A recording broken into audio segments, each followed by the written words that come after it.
शक्ल देखी है अपनी? वो देखो कितनी काली है वो लड़की, और उसके साथ जो जा रहा है वो लड़का तो मुझे पूरा पागल लग रहा है। हाँ यार, लग तो वही रहे हैं दोनों पागल। वैसे तेरे ससुराल वाली भी इसी तरह है, कोई भी सुंदर नहीं है। वो मुझे पता है, उनकी तो शक्ल का पूछो ही मत, मैं तो सर पर चढ़कर कहती रहती हूँ सबको। चल मैं चलती हूँ, मुझे कहीं जाना भी है। हाँ चल, फिर मिलते हैं। ईशा अपने मायके में होती है और आज वो वापस अपने ससुराल जाने वाली होती है।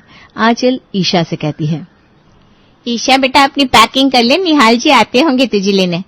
हाँ मम्मी आ रही हूँ। ठंडी ठंडी हवा चल रही है, बहुत अच्छा लग रहा है छत पर। नीचे आने को दिल ही नहीं कर रहा। निहाल आया तो इन्हें ऊपर ही भेज देना।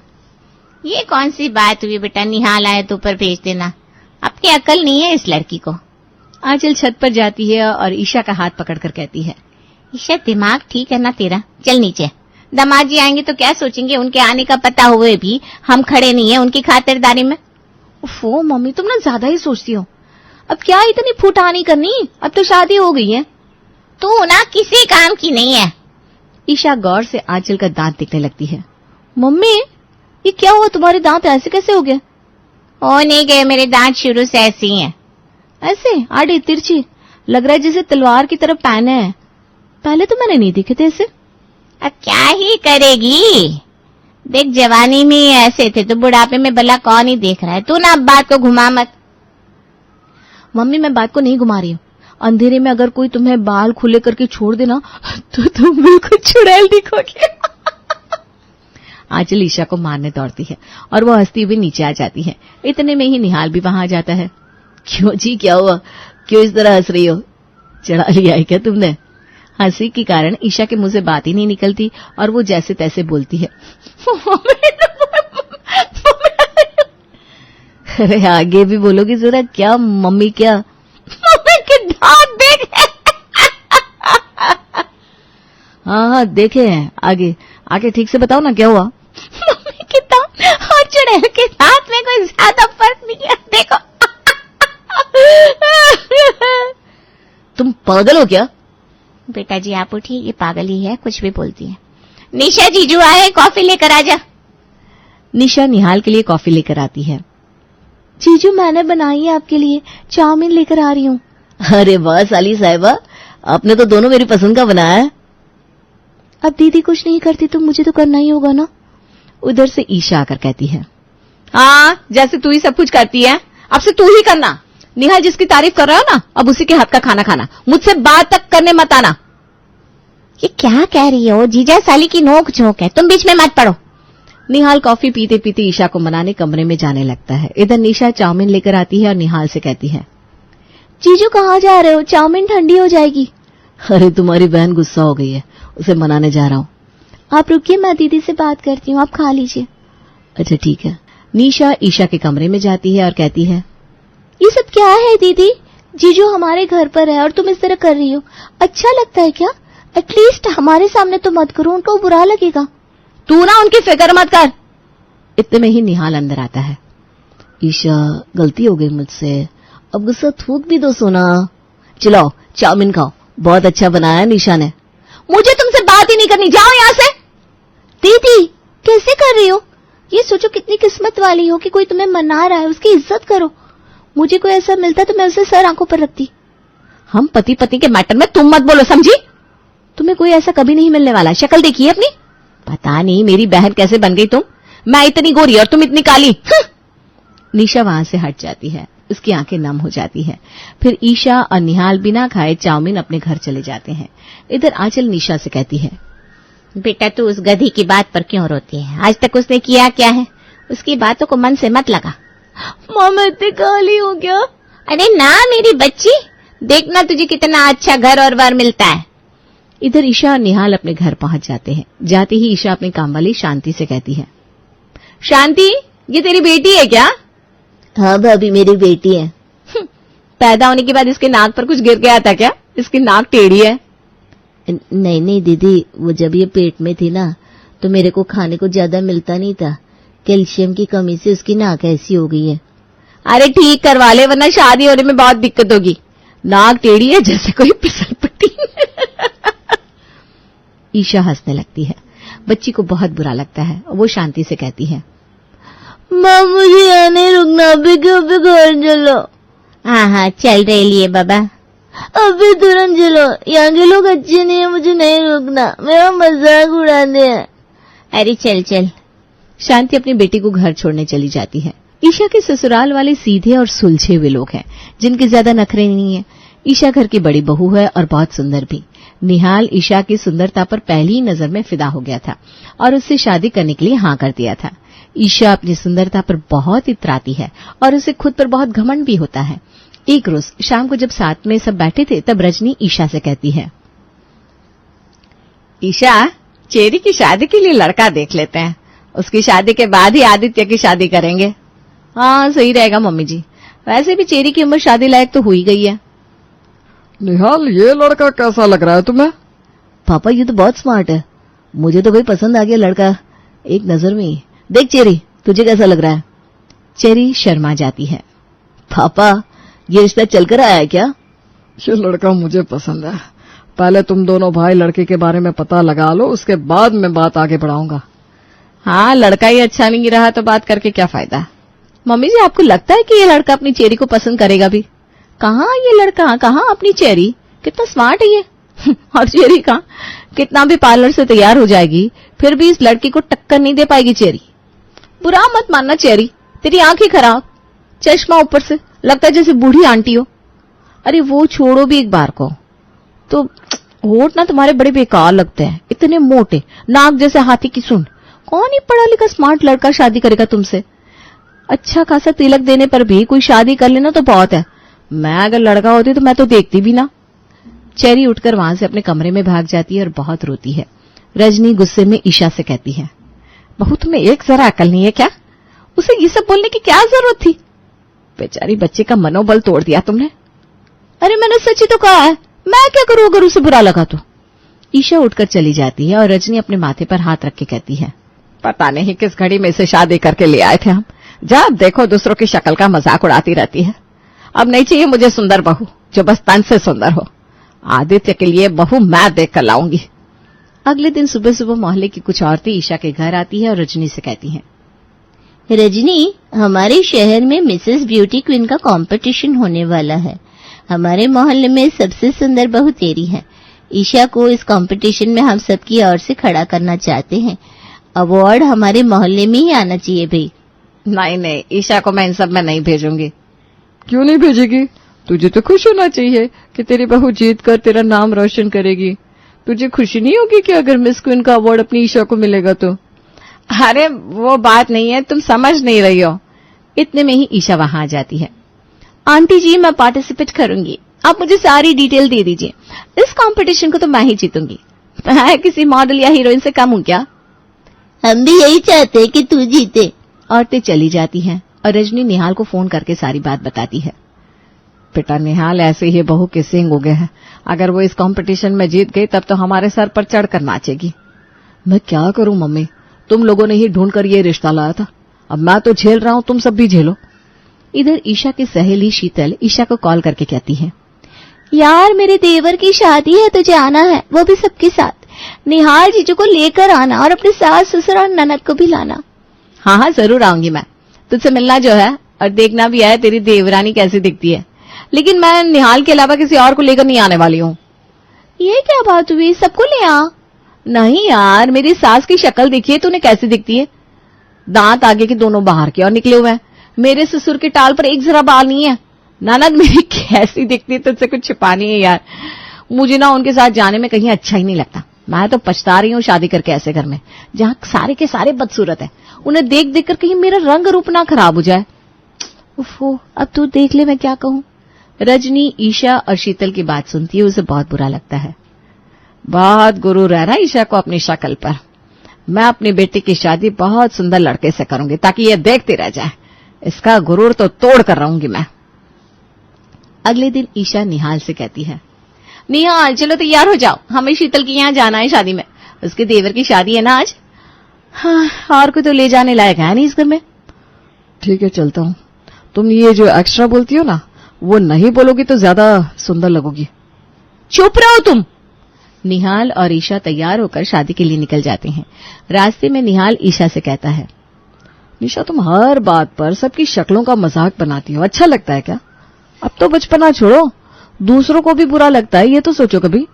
मैं कोई मजाक नहीं बनाती हूँ, जो सच बोलती हूँ। किसी की शक्ल वैसी है तब ना मैं बोलती हूँ, वरना मुझे क्या है? ऐसा कुछ नहीं है, भगवान ने जैसे जैसा बनाया है। तुम किसी से किसी का कंपैरिजन नहीं कर सकती हो।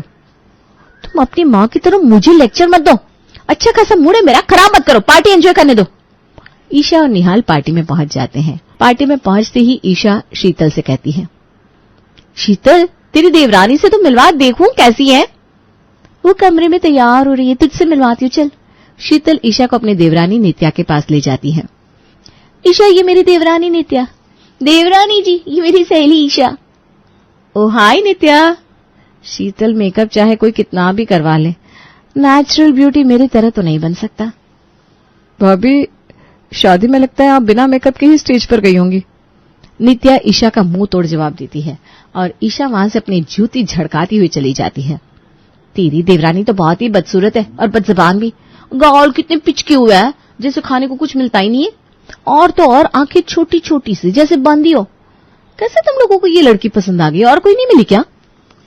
यार, अब मैं क्या ही बोलूं, वो मेरा देवर है ना, जिद पर आ गया था, शादी करूंगा तो इसी से, वरना कंवारा रहूंगा। लव मैरिज है इनकी यार। एक से एक लड़कियों के रिश्ते आ रहे थे इसके लिए, लेकिन इसे पसंद ही नहीं आई। अब यही पसंद है तो क्या करते, शादी के लिए हाँ कर दी। मियाँ बीबी राजी तो क्या करेगा काजी। तुझे क्या है। इसी तरह दिन बीतने लगते हैं। ईशा अपनी हरकतों से बाज नहीं आती और मिसेस क्वीन के कंपटीशन का दिन नजदीक आ जाता है। ईशा अपने चेहरे की देखभाल करती है, कभी कुछ तो कभी कुछ लगाती रहती है। क्वीन का ताज तो मैं लेकर आऊंगी किसी भी हाल में।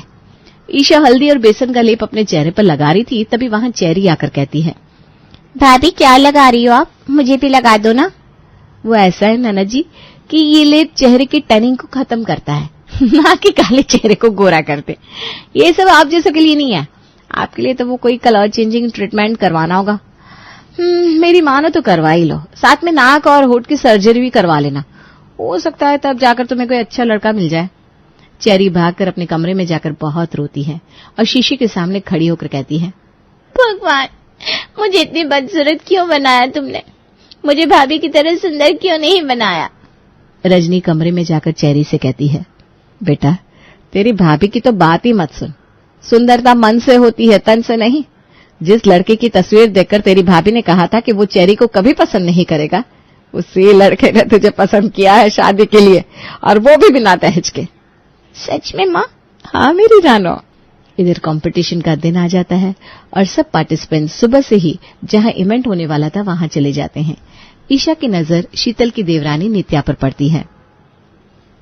ये भी आई है यहाँ पर। अब मुझे कोई डाउट ही नहीं है कि मैं ही जीतूंगी। ऐसे ऐसे लोग मेरे आगे जीत पाएंगे क्या? ईशा नित्या के पास जाकर उसे खरी खोटी सुनाने लगती है। न रंग न रूप, फिर भी चले आए हैं मिसेस क्वीन बनने। क्या कॉन्फिडेंस है, गजब। मुझे क्या है भाई, कोई अपनी बेइज्जती करवा कर ही माने तो मैं क्या कर सकती हूँ। नित्या कुछ कहे बिना वहां से चली जाती है। सब पार्टिसिपेंट्स अपने अपने कमरे में तैयार होने चले जाते हैं। नित्या एकदम लाइट मेकअप करती है, वहीं ईशा अपने चेहरे पर ब्लीच लगाती है। ब्लीच से चेहरा चमकने लगेगा, फिर मेकअप करूंगी। ईशा कितनी खूबसूरत दिखती है तू यार। ईशा गलती से एक्सपायर हो चुका ब्लीच इस्तेमाल कर लेती है, जिससे उसका चेहरा जलने लगता है। जल क्यों रहा है मेरा चेहरा? ईशा पानी से चेहरा धोती है, पर उसका चेहरा जल जाता है। नहीं, ये कैसे हो सकता है? अब मैं क्या करूं? इन बदसूरत लोगों से मैं नहीं हार सकती हूँ। ईशा अपने चेहरे पर बर्फ रगड़ती है, फिर मेकअप करना चालू करती है। मेकअप चेहरा जला होने के कारण ईशा को ज्यादा करना पड़ता है और साथ ही साथ डीप शेड का फाउंडेशन भी इस्तेमाल करना पड़ता है। अब स्टेज पर आने की बारी एक एक करके सबकी आती जाती है। ईशा का स्टेज पर जाते ही पैर मुड़ जाता है और वो गिर जाती है। संभल कर। वैसे आपका ओवरऑल लुक बहुत अच्छा है। Thank you. मैं हूं ही इतनी सुंदर कि लोग मुझसे नजर नहीं हटा सकते। नेक्स्ट। एक एक करके सभी आती हैं। फिर लास्ट में जज सभी पार्टिसिपेंट्स को एक साथ स्टेज पर बुलाते हैं। आज की विनर है मिसेस नित्या। सब चौंक जाते हैं। ईशा को धक्का लगता है। वो उसी वक्त कहती है, ये फैन नहीं है।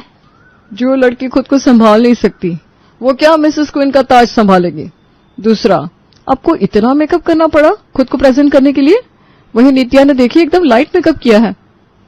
वैसे आपको जज के डिसीजन पर बोलने का राइट नहीं है। ऐसा था तो आपको पार्टिसिपेट नहीं करना चाहिए था। आपकी स्किन टोन बहुत ब्लैक दिख रही है। दूसरा, कॉन्फिडेंस होना अच्छी बात है लेकिन ओवर कॉन्फिडेंस नहीं। ईशा का मुंह बंद हो जाता है। आज उसका घमंड सीधे धड़ाम से जमीन पर गिरता है। जो हमेशा सबकी शक्लों का मजाक उड़ाती थी, आज वो इन 3 लोगों के सामने मजाक बन जाती है। सब अपने अपने घर जाने लगते हैं। तब नित्या वहां आकर कहती है, अब कौन अपनी बेइज्जती करवा कर जा रहा है? सबको पता है, मुझे कुछ बोलने की जरूरत नहीं है। हो सकता है भगवान ने किसी को शक्ल सुंदर दी हो लेकिन मन काला दिया हो। नित्या चली जाती है और ईशा अपने घर जाकर खुद को कमरे में बंद कर लेती है और अपनी हरकतों पर बहुत शर्मिंदा होती है। गर्ग परिवार, जिसमें कांता अपने परिवार के साथ रहती है, जहां उसके छोटे बेटे पंकज के साथ शादी करके नई बहू पारुल आती है और बड़े बेटे नीरज की बहू कोकिला समेत सभी लोग बहुत खुश होते हैं। कोकिला, अब तो खुश हो तुम? तुम्हारी देवरानी जो आ गई। क्या माँ जी, आप भी खुश तो हमारे देवर होंगे झाड़ू मार के। भाभी आप भी ना। अच्छा ये तो बता, तुम दोनों हनीमून के लिए कहाँ जाने वाले हो? और ये बात पारुल के कान में भी पड़ती है। अरे वाह, घूमने के लिए मैं तो गोवा जाऊंगी। वैसे भी माँ ने कहा था जहाँ भी जाना शादी के बाद अपने पति के साथ जाना। अब जाकर मेरा गोवा जाने का सपना सच होगा। ये सोचकर पारुल अपने रूम से बाहर आती है। पारुल को देखते ही कोकिला कहती है, ये लो देवरानी भी आ गई, इन्हें से पूछ लो कहाँ जाना है झाड़ू मार के। पारुल खुश होकर बोलने ही वाली थी कि तभी पंकज कहता है, अरे भाभी, पारुल से क्या ही पूछना, आप ही बताओ कहाँ जा सकते हैं। हाँ, आप ही बता दो भाभी कहाँ जाए। तुम दोनों ना माता के धाम पे चले जाओ। हनीमून पे? क्यों, तुम्हें कहीं और जाना था क्या झाड़ू मार के? अरे नहीं भाभी, आपने बिल्कुल सही बताया, माता के धाम पे ही जाते हैं। वैसे भी जीवन के नए पड़ाव पे माता के दर्शन से अच्छा क्या ही होगा। हाथ तो आया लेकिन मुंह न लगाया। इतना अच्छा मौका था गोवा जाने का, लेकिन नहीं, इनको तो भाभी की सुननी थी। पारुल भी मन मारकर हाँ कह देती है। पंकज और पारुल दोनों घूमने के लिए अगले दिन निकल जाते हैं और कुछ दिन बाद जब वापस आते हैं तो घर में पेंट का काम हो रहा था। आ गया बेटा, जाओ कमरे में जाकर फ्रेश हो जाओ, मैं खाना लगवा देती हूँ। पारुल अपने कमरे की तरफ जाने लगती है। तब कोकिला कहती है, अरे पारुल रुक जाओ झाड़ू मार के। लेकिन यहाँ कैसे झाड़ू मारूं? अच्छा भाभी रुकिए, मैं जरा फ्रेश होकर आती हूँ, फिर बात करते हैं। मैं वही तो बता रही हूँ, अब से तुम्हारा कमरा ये है। क्या मतलब? और हमारे कमरे को क्या हुआ है? अरे वो मुझे पुराने वाले कमरे में नींद ठीक से नहीं आती थी ना, तो मैंने सोचा तुम दोनों को वहां शिफ्ट कर दूं, इसलिए मैंने तुम्हारा कमरा ले लिया। वैसे भी वो कमरा कोने का है तो तुम दोनों के लिए ठीक रहेगा। लेकिन वो कमरा तो काफी छोटा है। तो तुम क्या चाहती हो? कुछ नहीं भाभी, वो कमरा मुझे पसंद है, छोटा कमरा ही हम दोनों के लिए ठीक रहेगा। पारुल मुंह बनाकर वहां से चली जाती है। मैं क्या क्या सोचकर इस घर में आई थी, लेकिन हो तो कुछ और ही रहा है। जिसको देखो वही जेठानी के गुण गा रहा है। जो भी वो कहती है सब आंखें बंद करके मान लेते हैं। कुछ तो करना पड़ेगा, अब बहुत हो गया। सभी के सर से जेठानी का भूत उतारना ही होगा। इसके बाद पारुल फ्रेश होकर आती है जहाँ सभी बातें कर रहे थे। आज खाने में क्या बनने वाला है? बहुत जोरों की भूख लग रही है। देख लो कुछ अच्छा बना लो। आज मटर पनीर बना लेते हैं, वैसे भी भैया को मटर पनीर पसंद है ना। भाभी आप बताओ क्या बनना चाहिए आज? हाँ, तुम बताओ कोकिला। आज मलाई कोफ्ते बनाते हैं झाड़ू मार के। अरे वाह, मेरे मन की बात कर दी तुमने, बहू हो तो ऐसे। भाभी मेरे मुंह में तो अभी से पानी आ गया। हाँ कोकिला, तुमने तो दिल ही खुश कर दिया। अब जल्दी से खिला दो बस। अच्छा ठीक है, चलो पारुल मलाई कोफ्ता बनाना है। जी हाँ भाभी, चलो। दोनों किचन में जाते हैं और खाना बनाने लगते हैं। तभी पेंट करने वाला कांता के पास आता है। माँ जी, सब जगह पेंट हो गया है, बस वो अंदर वाला छोटा कमरा बाकी है। आप बता दो कौन सा कलर करना है, तो वो भी मैं आज कर ही देता हूँ। कोकिला, पारुल बहू जरा इधर तो आना। चलो, कम से कम मेरे कमरे में कौन सा कलर करना है ये तो मुझसे पूछकर होगा। वैसे मैं ना पर्पल कलर करूंगी, मुझे कब से पर्पल रूम चाहिए था। क्या कमरा होगा मेरा, वाह वाह वाह, अलग ही चमकेगा। मैं उसको अच्छे से डेकोर भी करूंगी। पारुल, क्या हुआ? चलो, माँ जी बुला रही हैं। दोनों कांता के पास जाती हैं। जी माँ जी, क्या हुआ? वो छोटे कमरे में कौन सा कलर होना है वो तो बता दो, आज ही कलर का काम खत्म हो जाएगा। और पारुल, तुम जरा कमरा खाली कर लो अपना। जी माँ जी, मैं क्या माँ जी? हाँ, तुम अपना कमरा खाली कर लो, कलर होना है अभी तो बताया। ठीक है माँ जी। भैया, आप ये येलो कलर कर दो, वो कमरा चमकता हुआ होना चाहिए। अरे वाह, क्या कलर पसंद किया है मेरी बहू ने, बहुत ही बढ़िया। इसलिए हर काम हम तुमसे पूछ कर करते हैं। माँ जी ऐसा कुछ नहीं है। वैसे पारुल, तुम्हें ये येलो कलर पसंद तो है ना? अगर कलर चेंज करवाना है तो अभी बता दो। अरे तुम्हारे पसंद सभी के पसंद, इसमें चेंज क्या करवाना, तुम्हें बता दो पारुल बहू अपनी जेठानी को। जी भाभी, कलर बहुत अच्छा है। मुझे भी कब से ये येलो वाला कलर का ही कमरा चाहिए था। मैं जाती हूँ कमरा खाली करने। ये कहकर पारुल कमरा खाली करने चली जाती है। येलो कलर कौन करवाता है कमरे में? लेकिन मना भी कैसे करती? यहाँ तो सब भाभी के चमचे हैं। उनका फैसला मतलब भगवान का फैसला। सब उनकी हाँ में हाँ मिलाते हैं। मेरे बोलने का तो कोई फायदा ही नहीं है, कोई सुनने वाला ही नहीं है, तो बोलकर फायदा भी क्या? कितने अरमानों से शादी की थी मैंने कि अपने हिसाब से अपना कमरा सजाऊंगी, लेकिन कैसे क्या हो गया। अगले दिन दोपहर के वक्त कांता कहती है, अरे कोकिला बहू, घर में सब्जियां खत्म हो गई है। चलो अच्छा है, मुझे नहीं बुलाया। वैसे भी मेरी कमर में काफी दर्द है, बच गई मैं। माँ जी, अब चिंता मत करो, मैं और पारुल जाकर ले आएंगे। क्यों पारुल, चलोगी ना बाजार? लो, गई भैंस पानी में। पारुल, आ रही हो ना? जी जी भाभी, चलो चलते हैं। ये कहकर पारुल कोकिला के साथ बाजार चली जाती है। कोकिला काफी सामान ले लेती है। तभी वो देखती है कि पारुल के कमर में दर्द की वजह से वो सामान नहीं उठा पा रही थी। कोकिला कुछ कहती उससे पहले ही एक आदमी कोकिला से कहता है, हेलो भाभी जी, कैसी हो आप? मैं तो ठीक हूँ, लेकिन आप कौन? मैंने आपको पहचाना नहीं।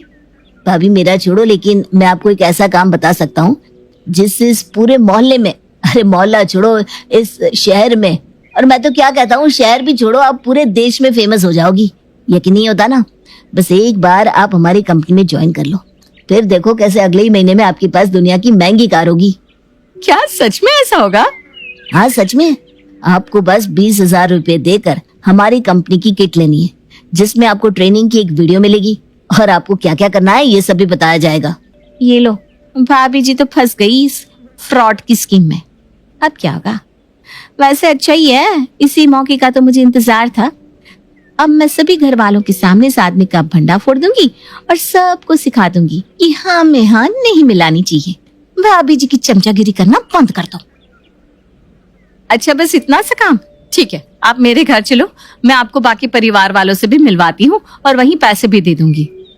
अरे वाह, क्या बकरा मिला है, खुद ही हलाल होने के लिए घर लेकर जा रही है। आदमी कोकिला के साथ घर आ जाता है और घर आकर कोकिला पंकज और नीरज को बुलाकर सब बताने लगती है। देखो तो आप दोनों, कितना आसान है अमीर बनना। जी, तो आप हमारी कंपनी ज्वाइन कर रही हैं ना? भाभी आप जो कह रही हैं बिल्कुल सही है, आपके फैसले से कोई कैसे मना कर सकता है। देखिए, आप लोग ना बिना कुछ जाने और सोचे ही कैसे हर बात पे भाभी के हाँ में हाँ मिला देते हो। ये आदमी एक नंबर का फर्जी है। ये अपनी मीठी मीठी बातों में फंसाकर लोगों से पैसे लूटता है। अच्छा, आप लोग का घर का मामला है, सुलझाइए, मैं चलता हूँ। अरे रुको भैया, कहाँ जा रहे हो? पहले हमारे पैसे तो देकर जाओ। तभी कांता आती है। पारुल, तुम्हें क्या लगता है कोकिला इतनी बेवकूफ है जो इस आदमी की बातों में आकर पैसे दे देगी? इस आदमी को यहाँ इसीलिए तो लेकर आई है क्योंकि इस आदमी ने करीब 1 साल पहले मुझे बेवकूफ बनाकर मुझसे पैसे लूट लिए थे। उस वक्त कोकिला ने मुझे काफी मना किया था, लेकिन मैंने किसी की नहीं सुनी और पैसे दे दिए, और ये आदमी मेरे पैसे लेकर भाग गया। अरे माँ जी, मुझे छोड़ दो और ये लो आपके पैसे ब्याज के साथ। पैसे देकर वो आदमी भाग जाता है। भाभी मुझे माफ कर दो। पारुल, मैंने देखा कि तुम्हारी कमर में दर्द था, फिर तुम बाजार क्यों आई? जब तुम्हें कोई चीज ना करनी हो तो साफ मना कर दिया करो, क्योंकि अगर तुम अपनी बात नहीं रखोगी तो किसी को कैसे पता लगेगा कि तुम क्या चाहती हो। तो अच्छा हो या बुरा, हर बात पे अपनी राय जरूर रखा करो। हाँ भाभी, सच में आप तारीफ के काबिल हो। मेरे बिना बोले ही आप मेरी बात समझ गई। बहू हो तो मेरे परिवार जैसी। और सभी घर वाले हंसने लगते हैं। प्रीत की हाल में ही सागर से शादी हुई होती है। ससुराल में सास उषा, ससुर सुंदरलाल, जिठानी रोमा और जेठ गिरीश होते हैं। प्रीति बहुत खूबसूरत होती है और सभी उसकी खूबसूरती की खूब तारीफ भी करते, जिससे जिठानी रोमा को काफी जलन होती। सागर और गिरीश के पापा, सच में मैं तो बहुत खुश हूँ। प्रीति इतनी खूबसूरत है, इतनी गुणवान है कि बस पूछो मत। हम और सागर बहुत भाग्यशाली है जो प्रीति जैसी सुंदर लड़की हम सबके जीवन में आई। बात तो आपने बिल्कुल सही कही उषा जी। ये सब सुनकर रोमा बहुत गुस्सा होती है और रसोई में चाय बनाती हुए कहती है, बड़े तारीफों के पुल बांधते जा रहे हैं। मन तो कर रहा है कि इन दोनों बूढ़े बुढ़िया की चाय में जहर मिला दो और इनका अभी के अभी काम तमाम कर दो। अरे रोमा बहू, अभी तक चाय नहीं बनी या पूरा दिन लग जाएगा चाय बनाने में है? रोमा हॉल में आकर उषा और सुंदरलाल को चाय परोसती है। तभी वहां पर सुंदर तरह से सज संवर कर प्रीति बहू आ जाती है अपने पति सागर के साथ, और दोनों नया शादीशुदा जोड़ा एक साथ मिलकर सुंदरलाल और उषा के पैर छूकर आशीर्वाद लेती हैं। सदा सुहागन रहो, दोनों की जोड़ी हमेशा सलामत रहे। खुश रहो बच्चों। चलो रोमा बहू, शाम के खाने की तैयारियां शुरू कर दो। और हाँ, जितने पकवान मैंने बताए थे ना, सारे बनाने हैं। जी ठीक है माँ जी। प्रीति चलो हम दोनों साथ में मिलकर बनाते हैं। जी हाँ जिठानी जी। अरे रुको रुको, प्रीति बहू तुम कहाँ चली? आज शाम को तुम्हारी मुंह दिखाई की रस्म है, और ऐसे में अगर तुम रसोई में दिन भर खाना पकाओगी तो थक जाओगी और तुम्हारा फूल सा चेहरा थकावट के कारण मुरझा जाएगा। इसलिए सारा काम रोमा बहू ही करेगी। लेकिन माँ जी, इतना सारा काम जिठानी जी कैसे? अरे लेकिन कुछ नहीं। प्रीति बहू, तू ना बस अपनी सुंदरता पर ध्यान दे।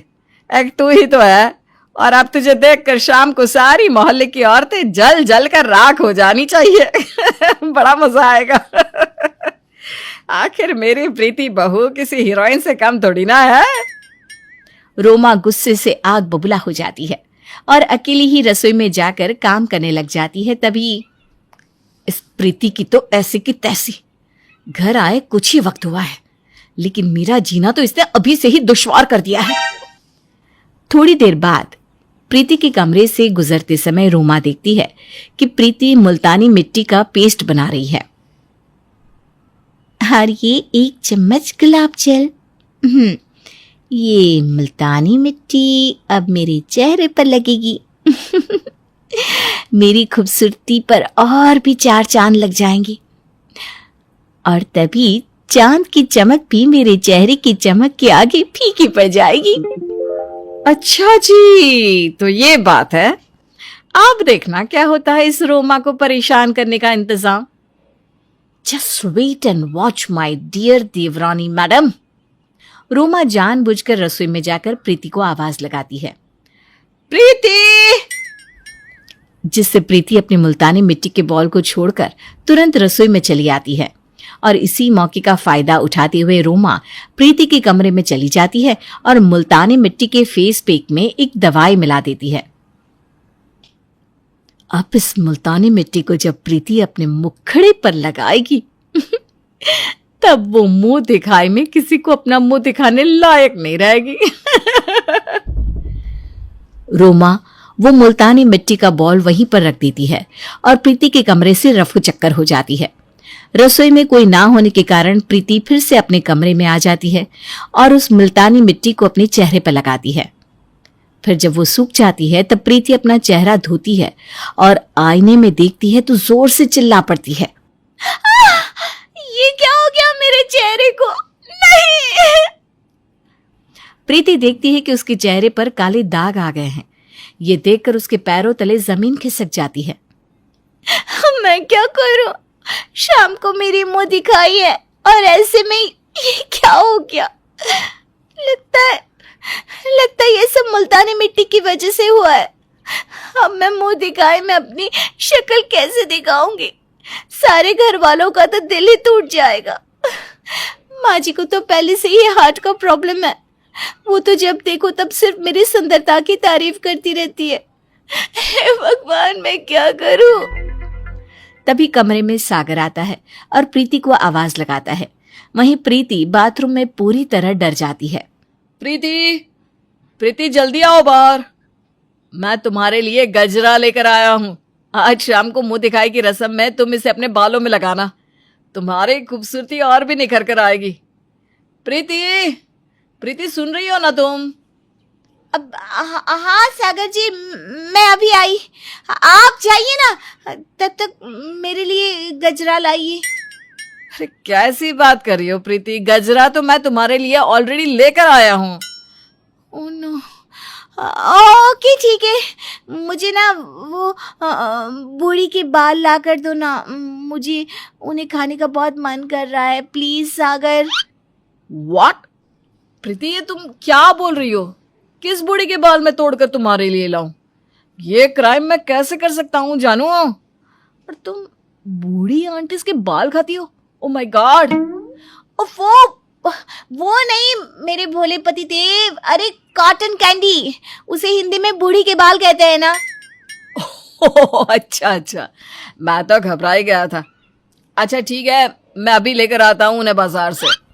सागर चला जाता है और तभी प्रीति बाथरूम से बाहर आकर कमरे का दरवाजा अंदर से लॉक कर देती है और सोचती रह जाती है। क्या करूं, कुछ समझ में नहीं आ रहा। मेरी शक्ल देखकर घर में कोई भी गश खाकर गिर पड़ेगा। नहीं, मैं किसी को अपनी शक्ल नहीं दिखाऊंगी। मैं ऑनलाइन कुछ देखती हूँ, शायद कोई सोल्यूशन मिल जाए। फिर बाद में इस मुल्तानी मिट्टी की कंपनी वालों की बैंड बजा दूंगी।